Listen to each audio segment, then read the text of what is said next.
That's so sad. Hey. Oh, you already put it? Yeah, I just started it. Alright, so now you put it.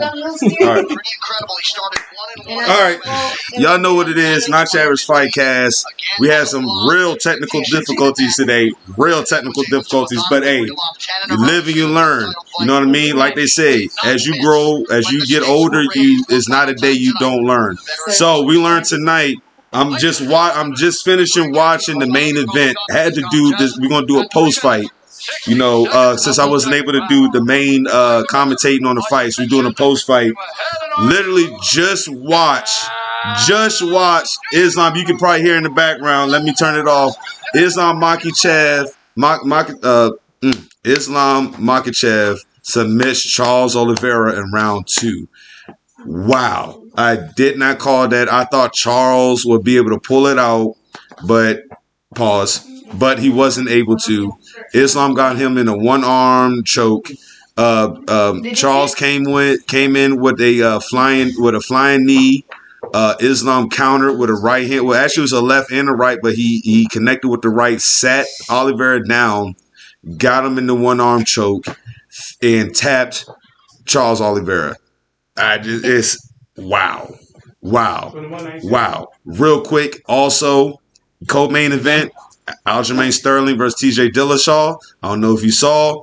Aljamain Sterling got the finish due to the fact that TJ Dillashaw did have a shoulder injury. But hey, that's the fight game. This is what it is. But Aljamain Sterling stops TJ Dillashaw in the second round due to TKO ground and pound. He kept that body lock on him, and he was able to finish him off in the second round, even due to the fact that yes, TJ Dillashaw's shoulder was compromised, but that's not Aljamain Sterling's fault. Aljamain Sterling did what he had to do to finish the fight. So again, your new lightweight champion, Islam Makhachev, and you're still reigning current champion, Aljamain Sterling. I mean, like they said, if you watch the fight, most probably didn't watch the fight. In the they said normally when the prelims is on fire, the main card isn't. When the prelims aren't on fire, the main card is. Now, I will say, your first 2 fights were subpar. I'm not gonna lie. That women's flyweight was not. I would have started with Beneil Dariush and Gamrot if I was UFC. That woman's flyweight with Chikagian, and she deserved to lose. She's a point fighter. She's not a finisher. 10 wins or whatever in one finish, you're not a finisher. Like, you're just a point fighter. That to me, that was whatever. That Beneil Dariush and Gamrot fight, they were going after it. I thought Beneil Dariush would probably get the KO or TKO, but he didn't because Gamrot was game rot. No point intended, but he was game. Now, the disputed fight on this whole card will be the Sean O'Malley and Pietro Yan. That is a disputed because for the simple fact, Pietro Yan had a lot of time with ground control. He did have. Now, granted, Sean O'Malley landed a lot of good shots, but Yan landed a lot. He landed what I believe they said 6 out of 13 takedowns, and he got 6 minutes of control time. And he landed good shots on Sugar. He landed a lot of good shots on Sugar. So it was two judges to 1, 29-28 for Sean. Now, they saying that, especially in that third round, I give it to him. He landed that knee and busted him up. But Yan still was coming at him. Yan was still one for pressure and everything like that. And again, you can't take away the fact that he got 6 takedowns and 6 minutes of control. That is, and Yan wasn't just chilling. He was actually doing stuff. Yes, of course you give Sean the credit for getting up, but he still got 6 takedowns and 6 minutes of control. So that right there is still to be contested. And if they try to push Sean O'Malley against Aljamain Sterling is going to freaking TKO his ass in the second or third round. That's just what's going to happen. I was not impressed by what I saw. It was a good fight. I was not impressed by what I saw against Yan. He had plenty of opportunities to put him away. If he would have put Yan away, I would have gave him more. But seeing how Aljamain Sterling was fighting, and how he finished TJ Dillashaw, granted, again, with the shoulder injury that Aljamain Sterling did cause, even though the commentators were saying that he had an issue throughout the week, blah, blah, blah, blah, blah. That's on you. You know what I mean? Like they say, protect yourself at all times.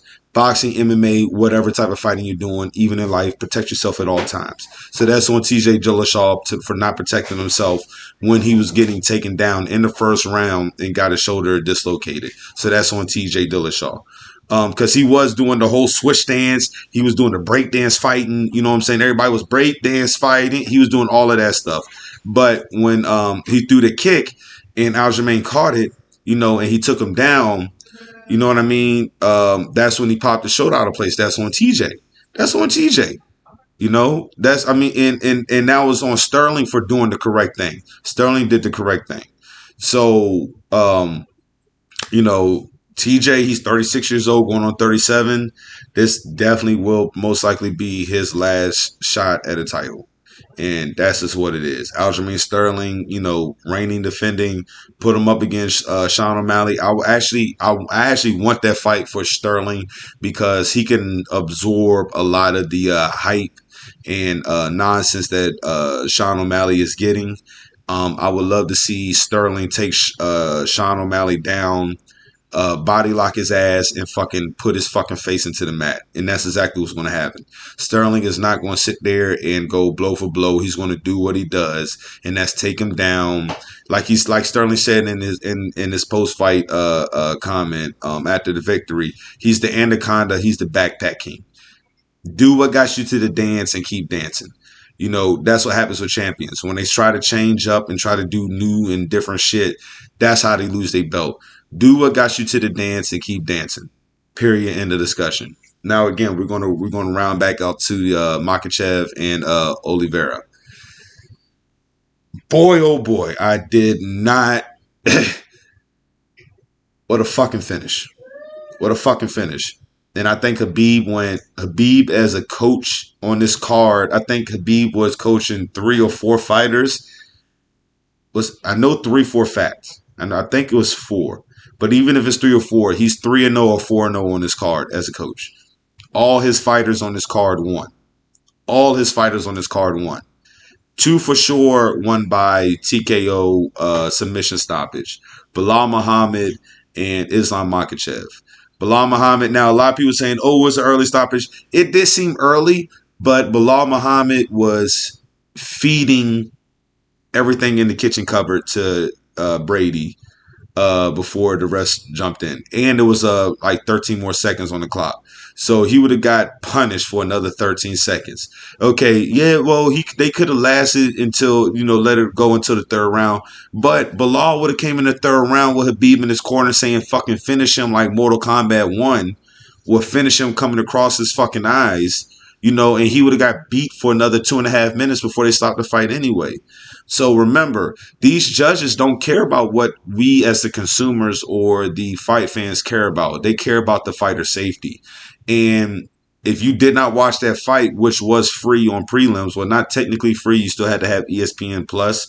But if you watch the prelims, when they stopped the fight, he was getting his fucking ass beat, unanswered. Shot for shot, just unanswered. Bilal had his fucking number, and he would have came into the 3rd round beating the fuck out of him, like I just said, for another 2 to 2.5 minutes before they would have stopped the fight. Bilal was not going to. We all know Bilal can go.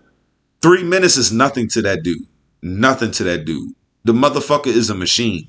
Nothing to that dude. And just like if you heard his post-fight comments, he said he never trained harder in his life. So his past fights, he could go 3 rounds, no problem. If he's telling you this fight, he never trained harder in his life, that should be an indication of what he was going to bring into the 3rd round. He was going to go into a different fucking gear in the 3rd round.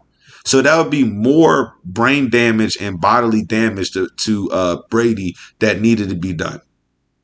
So as far as early stoppage, yes, in our eyes, it was an early stoppage. In my eyes, it was an early stoppage. But if you looked at Brady's eyes, it wasn't an early stoppage. His shit was going left, right, up, down, but instead of in front.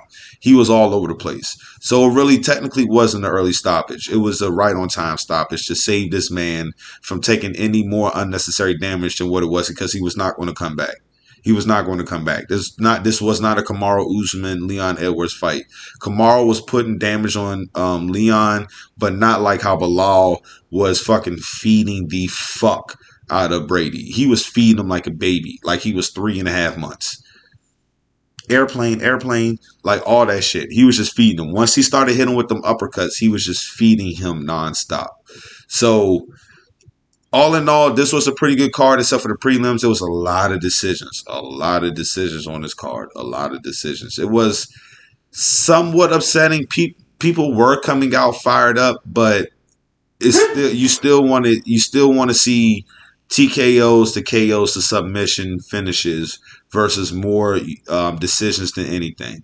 But thank you to Sweet Little Baby Jesus. We had the two title fights ended in finishes and not go 5-minute rounds. Also, thank you to them being in Abu Dhabi and the main card starting at 2, because if this main card were started at 10 and those two fucking title fights would have went fucking 5 rounds, we would be up here at 2:30 in the morning. So thank you. So again, Not Your Average Fightcast, you know what it is. You know, we had technical difficulties, but we live and learn every day, so we know what to do next time. Hopefully you guys come back. I know you saw the pre-roll. We will be here. On time, ready to fucking go for the next UFC pay-per-view, UFC 281. You should know what the fuck it is. Israel Adesanya versus Alex Pereira for the middleweight championship, UFC 281, November 12th. We will see you there. All right. Lastly, I want to go back again. Main card: Islam Makhachev, your new lightweight champion. Aljamain Sterling, your current bantamweight champion.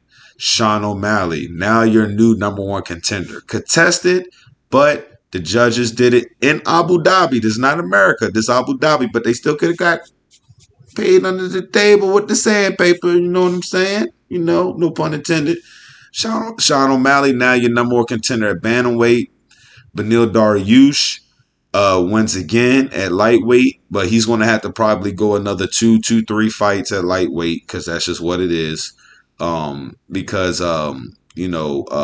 Volkanovski may have something to say at 155. We'll see what happens. I don't know if they'll give Oliveira a rematch. They might. I don't know. They may.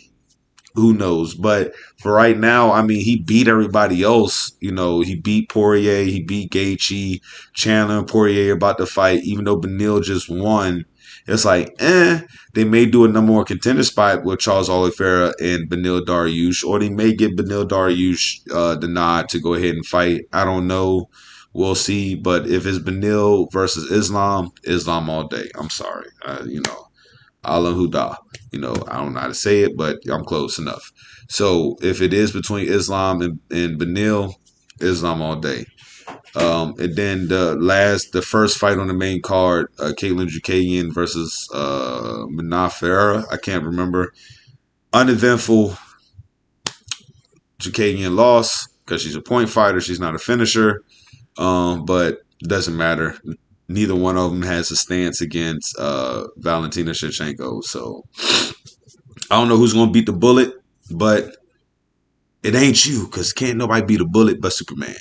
So all in all, please come back November 12th. We will be here on time, ready to go, ripping and running, tequila in full effect for UFC 281, Adesanya versus Pereira. And stay in tune. Be on the socials, Facebook, Instagram, Twitter, Not Your Average Fightcast. All the good stuff. I'm sorry. I done had some Bombay. So Again, thank you for tuning in. Sorry for all the technical difficulties today. I know you're all like, what is going on? I don't know what this is, what that is. Live and learn. That's how you grow. Stay frosty, everybody. I'll see you next time. Peace.